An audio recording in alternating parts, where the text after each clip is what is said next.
not sure if you've noticed, but the days are getting longer. The sun rises around 6:30, sets around 6:15, at least for a week, because remember, next week we have to spring forward an hour. But anyhow, if you're like most of us, it matters. It matters that the days are getting longer because we struggle when there's less sunlight. It actually lowers our serotonin, it raises our melatonin, and we go through what they call winter blues. That means we're tired, we're irritable, we do not have much motivation, and for some of us, that impacts how we relate to others, all because we miss the light. In our scripture lesson, Jesus stands in the middle of some dark times for ancient Israel, and he says this, "I am the light of the world." He's not a light, not one option among others. He says, "I am the light of the world." And as he does, he brings God into a world that's filled with confusion, religious tension, political pressures, and personal brokenness. A lot like our world today. We are continuing this sermon series on the I am statements of Jesus found in the Gospel of John. As I stated last week, John shares these statements to link Jesus to the divine revelation that Moses experienced at the burning bush, when God revealed the surname, "I am who I am." In this gospel, Jesus reveals that I am will be, and today we hear how he brings the light of God among us. So the I am is God, and that is the light among us. But this isn't the first time, actually, that we hear of John referencing Jesus as light in chapter 8. Actually, John talks about it much earlier in the gospel, right? If you recall the very beginning, John starts this way. In the beginning was the Word, and the Word was with God, and the Word was God. He was in the beginning with God. Now here John calls Jesus Word. All things came into being through him, and without him not one thing came into being. What has come into being in him was life, and the life was the light of all people. The light shines in the darkness, and the darkness did not overcome it. So we know that John references Jesus as this light that is in the darkness, that will not be overcome by that darkness. In fact, it gives you an idea of what John's going to be writing about regarding the gospel of Jesus. So in this particular passage in chapter 8, the darkness that we understand Jesus to be overcoming is the fact that there are these religious leaders who are misunderstanding and misinterpreting God and the faith that they stand for. You see, they were looking at the Mosaic laws and interpreting them in such a way that it would form these separation and sort of hierarchy of class of who are the true believers of God. So instead of looking at the Mosaic laws as a guideline, which is what God had offered to the people in the time of Moses, what they were doing during the time of Jesus was using it as a way to actually separate people in not so fair of ways, in ways that would actually make them feel bad about themselves, in ways that would actually make them feel distant and cut off from God, when in fact Jesus has been sent to say, but God is here to come closer. So if we go back to chapter 8, if you go to the very beginning, Jesus actually is dealing with this confrontation of religious leaders and their interpretation, or what he will point out, misinterpretation of some of those laws. Because this is the text where we hear about the woman who's presented before Jesus as an adulterer. The scribes and the Pharisees brought a woman who had been caught in adultery, and making her stand before all of them, they said to him, "Teacher, this woman was caught in the very act of committing adultery. Now in the law, Moses commanded us to stone such women. Now what do you say?" They said this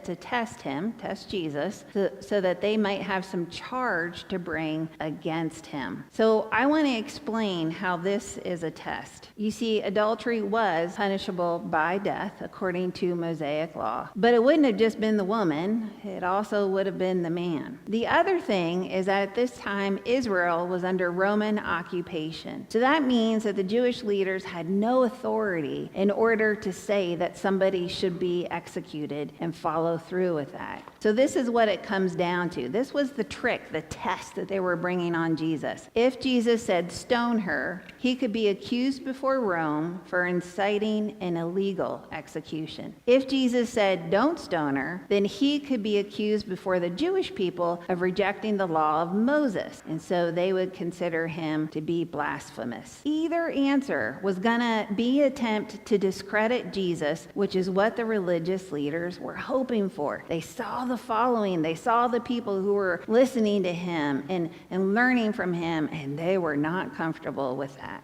But if you do recall that story, Jesus actually turns the accusations around. He does not deny the law, nor does he authorize an illegal execution. Rather, he shifts the focus from him and the woman to the heart of his accusers. He says this, "Let anyone among you who is without sin be the first to throw a stone at her." He doesn't say this is what the Mosaic law says. He doesn't say, I know that this is what Rome says we can and cannot do. He says, those of you without sin, be the first to throw the stone. And when they heard it, they went away one by one. That is the religious leaders, beginning with the elders, and Jesus was left alone with the woman standing before him. Jesus straightened up and said to her, "Woman, where are they? Has no one condemned you?" She said, "No one, sir." And Jesus said, "Neither do I condemn you. Go your way, and from now on, do not sin again." Do you see how Jesus brought light into some darkness? The darkness was judgment and condemnation due to deceitfulness. But the light of the world exposed all that and gave mercy to the woman, calling her into new life. That's what light does. It reveals, it uncovers, it heals, and it guides. Jesus is the light of God that does not condemn, but inspires us to see what is wrong in order that we can change it to what is right. And what is right is always the grace and love of God that shines through the darkness of our mistakes, our fears, our loneliness, our sorrows. Moreover, when we accept this light, it brings great clarity not only to our relationship and understanding of God, but even our relationships with each other. I've always been interested in the concept of beacons, ever since I saw the trilogy of The Lord of the Rings. If you've not seen it, there's this amazing scene where all the kingdoms have decided, you know what, we're tired of the evil that is killing people and tearing kingdoms apart. So you know what, we've got to unite and we've got to fight against the evil together. And so how are they going to spread word that they're going to do that? They didn't have the post office back then, okay? And they didn't have email. So the way that they would signal each other was through beacons, which are these large, huge bonfires that can be seen miles and miles away. And I just love that scene. It actually gives me goosebumps every time I see that, because it is a sign for every beacon that was lit. It was, yes, we will be with you. Yes, we will join that battle against evil. I decided to do a little history check, and I found out that beacons have been around for ages. I did not know this, but it actually, as far as we know, dates back to the 2nd century BC. The Greeks would use smoke from fire in order to send signals. They would send smoke signals. In the 9th century, the Byzantine Empire actually used its signal to various parts of their kingdom. And that was a pretty big area, but you can see right in the middle, those are where all the beacons were believed to be. The Great Wall of China actually had beacons that would come out of their towers. And so whenever raiders were approaching, the guards would light those fires, and it would allow the idea, the knowledge that the threat is coming hundreds of miles within hours. This is long before electricity, people. Long before that people could actually send messages. Messages were sent with light. My favorite is in England, because they have this tradition of the beacons that they still keep to this day. Their biggest accomplishment was in 1588 when Spain was attempting to overtake them. It's called the Spanish Armada, and around 150 Spanish ships actually came around England, Scotland, and Ireland, and they were just ready to take over the land. But you know what? Lord Francis Drake had an idea. He knew that they needed to send a signal to each other, so he had it established that they would have these beacons all along the coastlines. And because they did, not one of those ships actually reached the coast, because the people were ready to defend themselves, defend their land. England is so proud of this that those beacons still stand today. They've been replaced through the years, but they will often use them in celebration. And most recently, it was in 2024 when they celebrated the 70th anniversary of D-Day. Do you see my fascination with them?